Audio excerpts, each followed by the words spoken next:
ಶುಭೋದಯ ವೀಕ್ಷಕರೇ. ಅನಾರೋಗ್ಯದ ಕಾರಣ ವಿಡಿಯೋ ಮಾಡುವುದು ತಡವಾಯಿತು, ಕ್ಷಮೆ ಇರಲಿ. ಈ ದಿನದ ವಿಷಯ ನಂಬಿಕೆ. ಈ ವಿಷಯವಾಗಿ ನನ್ನ ಮನದಾಳದ ಮಾತು ನಿಮ್ಮ ಜೊತೆ. ಮಾನವನ ಜೀವನದಲ್ಲಿ ನಂಬಿಕೆ ಅಥವಾ ಭರವಸೆ ಬಹಳ ದೊಡ್ಡ ಪದ, ಅಲ್ಲದೆ ಜೀವನದಲ್ಲಿ ಪ್ರಮುಖ ಪಾತ್ರವನ್ನು ವಹಿಸುತ್ತದೆ.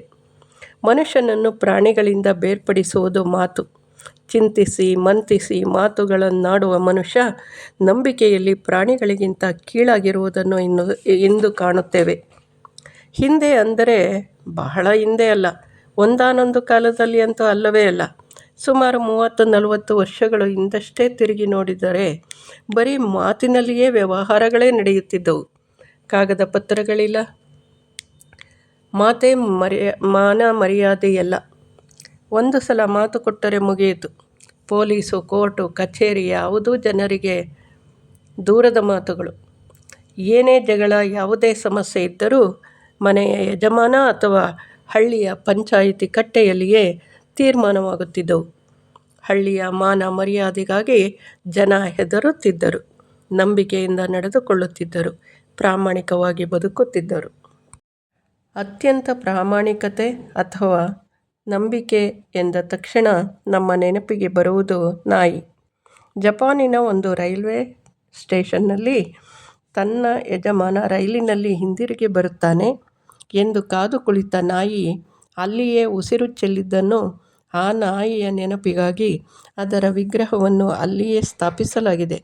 ಈ ಕತೆ ಸಾಮಾನ್ಯವಾಗಿ ಎಲ್ಲರಿಗೂ ಗೊತ್ತಿರುವಂತಹದ್ದೇ ಆಗಿದೆ. ನಾಯಿಯ ಯಜಮಾನ ಪ್ರತಿದಿನ ಪಕ್ಕದ ಊರಿಗೆ ಕೆಲಸಕ್ಕೆಂದು ದಿನವೂ ರೈಲಿನಲ್ಲಿ ಪ್ರಯಾಣಿಸುತ್ತಿದ್ದ.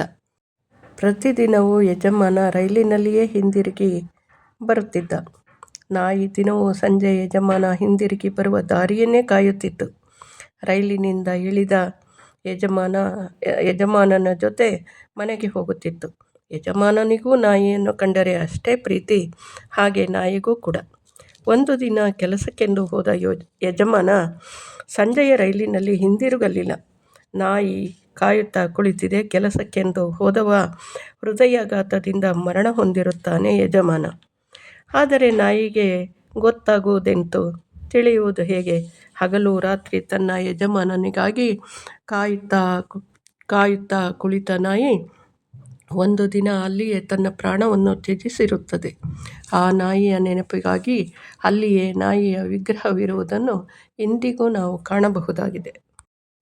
ನಾಯಿ ಅಷ್ಟೇ ಅಲ್ಲದೆ ಕ್ರೂರ ಪ್ರಾಣಿಗಳೆನಿಸಿಕೊಂಡ ಹುಲಿ, ಸಿಂಹ ಮುಂತಾದ ಪ್ರಾಣಿಗಳು ಕೂಡ ಚಿಕ್ಕಂದಿನಿಂದ ಮನುಷ್ಯನ ಒಡನಾಟದಲ್ಲಿ ಇದ್ದಲ್ಲಿ ಆ ಪ್ರಾಣಿಗಳು ಕೂಡ ಸ್ವಭಾವತಃ ಕ್ರೂರಿಯಾಗಿದ್ದರೂ ಸಹವಾಸದಿಂದ ಮೃದುತ್ವವನ್ನು ಮೈಗೂಡಿಸಿಕೊಂಡು ಮಾನವನ ಸಹವರ್ತಿಯಾಗಿ ಚಿಕ್ಕಂದಿನಿಂದ ಪ್ರೀತಿಯಿಂದ ಬೆಳೆದು ದೊಡ್ಡ ಪ್ರಾಣಿಗಳಾದ ಮೇಲೆ ಕಾಡಿಗೆ ಬಿಟ್ಟು ಬಂದರೂ ಕೂಡ ನೆನಪಾದಾಗ ತನ್ನ ಯಜಮಾನನನ್ನು ಹುಡುಕಿಕೊಂಡು ಬರುವ ಪ್ರಾಣಿಗಳನ್ನು ಪತ್ರಿಕೆಗಳಲ್ಲಿ, ಟಿವಿ ಮಾಧ್ಯಮಗಳಲ್ಲಿ ನೋಡುತ್ತೇವೆ.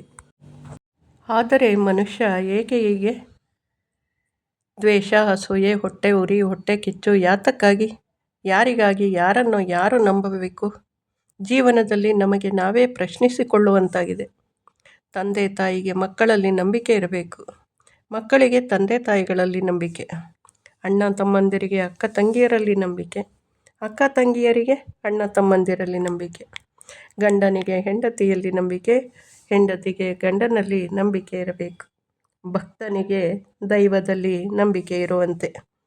ಆ ನಂಬಿಕೆಯೇ ಇಲ್ಲದಿದ್ದಲ್ಲಿ ಬೇಲಿಯೇ ಎದ್ದು ಹೊಲವನ್ನು ಮೇಯ್ದಂತೆ, ಕಾಪಾಡುವ ದೇವರೇ ಕೊಲ್ಲುವಂತೆ. ಈ ಆಧುನಿಕತೆಯ ಹೆಸರಿನಲ್ಲಿ ತುಂಬ ನಂಬಿಕೆಗೆ ಅನರ್ಹವಾದ ಕಾರ್ಯಚಟುವಟಿಕೆಗಳು ನಡೆಯುತ್ತಿರುವುದನ್ನು ನೋಡುತ್ತಿದ್ದರೆ ಎತ್ತ ಸಾಗುತ್ತಿದೆ ಸಮಾಜ? ಒಮ್ಮೊಮ್ಮೆ ಹೀಗೆ ಮುಂದುವರಿದರೆ ಹೇಗೆ ಎಂದು ಭಯವಾಗುತ್ತದೆ. ನಮ್ಮ ಮೇಲೆ ನಮಗೇ ನಂಬಿಕೆ ಇಲ್ಲದಂತೆ ಆಗುತ್ತದೆ. ಇತ್ತೀಚೆಗೆ ಬದಲಾಗಿರುವ ಸಮಾಜದಲ್ಲಿ ಆಡಂಬರ, ಹಣ ಇದನ್ನು ನೋಡಿದರೆ ಮನುಷ್ಯನ ಸ್ವಭಾವಗಳಲ್ಲಿ ಎಂತಹ ಬದಲಾವಣೆ! ನಾವು ಚಿಕ್ಕವರಿದ್ದಾಗ ಮನೆಗೆ ಯಾರಾದರೂ ನೆಂಟರೇ ಆಗಲಿ, ಸಂಬಂಧಿಕರೇ ಆಗಲಿ, ಸ್ನೇಹಿತರಾಗಲಿ ಬಂದರೆ ಎಂತಹ ಪ್ರೀತಿ, ವಿಶ್ವಾಸ. ಆದರೆ ಈಗ ಹೇಗಾಗಿದೆ ಎಂದರೆ ಆ ಒಡನಾಟವೇ ಇಲ್ಲವಾಗಿದೆ. ಮನುಷ್ಯ ಅನುಕೂಲತೆಗಳು ಹೆಚ್ಚಾದಂತೆ ಒಂಟಿಯಾಗುತ್ತಿದ್ದಾನೆ ಎನಿಸುತ್ತಿದೆ. ನಾವು ಚಿಕ್ಕಂದಿನಲ್ಲಿ ನಮ್ಮ ಹಿರಿಯರು ಮಾತನಾಡುವುದನ್ನು ಕೇಳುತ್ತಿದ್ದೆವು. ಒಮ್ಮೆ ಯಾರಿಗಾದರೂ ಮಾತು ಕೊಟ್ಟರೆ ಅದರಂತೆಯೇ ನಡೆಯಬೇಕು. ಹಾಗೆಯೇ ನಡೆಯುತ್ತಿದ್ದರೂ ಕೂಡ. ಆದರೆ ಇಂದು ನಮ್ಮ ಮೇಲೆ ನಮಗೆ ನಂಬಿಕೆ ಇರಬೇಕು. ಆಗ ನಮಗೆ ಆತ್ಮವಿಶ್ವಾಸ ಹೆಚ್ಚಾಗುತ್ತದೆ. ಎಲ್ಲ ಕೆಲಸವನ್ನು ಎಲ್ಲರೂ ಮಾಡಲು ಸಾಧ್ಯವಾಗುವುದಿಲ್ಲ. ಆದ್ದರಿಂದ ನಮ್ಮ ಮಿತಿಯನ್ನು ಅರಿತು ನಮ್ಮಿಂದ ಯಾವ ಕೆಲಸ ಮಾಡಲು ಸಾಧ್ಯ ಎಂಬುದನ್ನು ಅರಿತುಕೊಂಡು ನಂಬಿಕೆಯಿಂದ ಕೆಲಸ ಮಾಡಬೇಕು ಅಷ್ಟೆ. ಏನೇ ಕೆಲಸ ಮಾಡುವುದಕ್ಕಿಂತ ಮೊದಲು ಒಂದು ರೀತಿಯ ಭಯ ಆವರಿಸುತ್ತದೆ. ಭಯದಿಂದ ಹೊರಬರಬೇಕು. ನಮ್ಮ ಕಣ್ಣೀರನ್ನು ನಾವೇ ಒರೆಸಿಕೊಳ್ಳಬೇಕು. ಹಾಗೆಯೇ ನಮ್ಮ ಕಷ್ಟವನ್ನು ನಾವೇ ಎದುರಿಸಬೇಕು.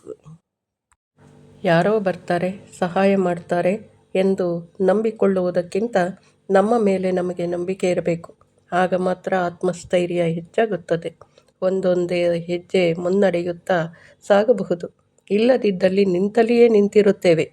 ಜೀವನ ಎಂಬುದು ನಿಂತ ನೀರಲ್ಲ, ಹರಿಯುವ ನದಿಯಂತೆ. ಆದ್ದರಿಂದ ಇಂದಿನ ಚಿಕ್ಕ ಕೆಲಸಗಳು ನಾಳೆ ದೊಡ್ಡದಾಗಿ ಪರಿಣಮಿಸುತ್ತವೆ. ಇಂದಿನ ಮಾನವ ಮಾತಿನಂತೆ ನಡೆಯದಿದ್ದಕ್ಕಾಗಿ 1000 ನೆಪಗಳನ್ನು ಹುಡುಕಿಕೊಳ್ಳುತ್ತಾನೆ. ಮನುಷ್ಯನಿಗೆ ಬೆಲೆ ಬರುವುದು ನುಡಿದಂತೆ ನಡೆದಾಗ ಮಾತ್ರ. ವ್ಯವಹಾರದಲ್ಲಿ, ಕೆಲಸ ಕಾರ್ಯಗಳಲ್ಲಿ ನಂಬಿಕೆ ಬಹಳ ಮುಖ್ಯ. ಅಂದರೆ ಇಂದು ನಂಬಿಕಸ್ಥರು ಇಲ್ಲವೇ ಇಲ್ಲ ಎಂದಲ್ಲ, ಅಲ್ಲೊಬ್ಬರು ಇಲ್ಲೊಬ್ಬರು ಕಾಣಸಿಗಬಹುದು ಅಷ್ಟೆ. ಮನುಷ್ಯ ಎಷ್ಟೇ ದುಡಿದರೂ ನಂಬಿಕೆ ಇಲ್ಲದ ಜೀವನದಲ್ಲಿ ಆರೋಗ್ಯ ಹಾಗೂ ನೆಮ್ಮದಿಯನ್ನು ಕಾಣಲು ಸಾಧ್ಯವಿಲ್ಲ. ಆದ್ದರಿಂದ ಆದಷ್ಟು ಪ್ರಾಮಾಣಿಕತೆಯಿಂದ, ನಂಬಿಕೆಯಿಂದ ನೆಮ್ಮದಿಯ ಬದುಕನ್ನು ಬದುಕೋಣ, ಸಾರ್ಥಕ ಬಾಳನ್ನು ಬಾಳೋಣ. ಏನಂತೀರ? ನಂಬಿಕೆ ಎಂಬುದು ಬೆಲೆ ಕಟ್ಟಲಾಗದ ಮಾನವೀಯ ಮೌಲ್ಯ. ಒಮ್ಮೆ ನಂಬಿಕೆಯನ್ನು ಕಳೆದುಕೊಂಡರೆ ಬದುಕಿದ್ದರೂ ಸತ್ತಂತೆಯೇ ಸರಿ. ಮಕ್ಕಳಿಗೆ ಚಿಕ್ಕಂದಿನಲ್ಲಿಯೇ ಮಾನವ ಜೀವನದ ನೈತಿಕ ಮೌಲ್ಯಗಳ ಬಗ್ಗೆ ಪ್ರೀತಿಯಿಂದ ಕಲಿಸುವುದು ಅಗತ್ಯ. ತಂದೆ ತಾಯಿಗಳು ಕೂಡ ಮೌಲ್ಯಾಧಾರಿತ ಬದುಕನ್ನು ಜೀವಿಸಬೇಕಾಗುತ್ತದೆ. ಏಕೆಂದರೆ ಮಕ್ಕಳು ತಂದೆ ತಾಯಿಗಳನ್ನೇ ಅನುಕರಿಸುತ್ತಾರೆ. ಪೋಷಕರು, ಹಿರಿಯರು ಹೇಳಿದಂತೆ ಮಕ್ಕಳು ಕೆಲವೊಮ್ಮೆ ಕೇಳುವುದಿಲ್ಲ. ಆದರೆ ಅವರು ಮಾಡಿದಂತೆಯೇ ಮಾಡುತ್ತಾರೆ. ಮಕ್ಕಳು ಹಿರಿಯರನ್ನು ಖಂಡಿತ ಫಾಲೋ ಮಾಡ್ತಾರೆ. ಮಕ್ಕಳು ಚಿಕ್ಕಂದಿನಲ್ಲಿ ಕಲಿಯುವ ಕುಟುಂಬ ಶಿಕ್ಷಣ 3 ವರ್ಷ ಕಲಿತದ್ದು 100 ವರ್ಷದವರೆಗೆ ಎಂಬುದೊಂದು ಗಾದೆ ಮಾತು. ಆದ್ದರಿಂದ ಮಕ್ಕಳಿಗೆ ಮೌಲ್ಯಾಧಾರಿತ ನೈತಿಕ ಶಿಕ್ಷಣ ಬಹಳ ಅಗತ್ಯ. ಕುಟುಂಬದಲ್ಲಿ ಕಲಿಯುವ ಜೀವನದ ಮೌಲ್ಯಗಳನ್ನು ಯಾವ ಶಾಲಾ ಕಾಲೇಜುಗಳು ಕಲಿಸಲಾರವು. ನೀವೇನಂತೀರಾ? ನನ್ನ ಈ ಮಾತುಗಳು ತಮಗೆ ಇಷ್ಟವಾದಲ್ಲಿ ತಮ್ಮ ಅನಿಸಿಕೆಯನ್ನು ಕಾಮೆಂಟಿನಲ್ಲಿ, ಇಷ್ಟವಾಗದಿದ್ದಲ್ಲಿ ಸಲಹೆ ಸೂಚನೆಗಳನ್ನು ಕೊಡಿ. ಲೈಕ್ ಮಾಡಿ, ಸ್ನೇಹಿತರೆಲ್ಲರಿಗೂ ಶೇರ್ ಮಾಡಿ. ಧನ್ಯವಾದಗಳು.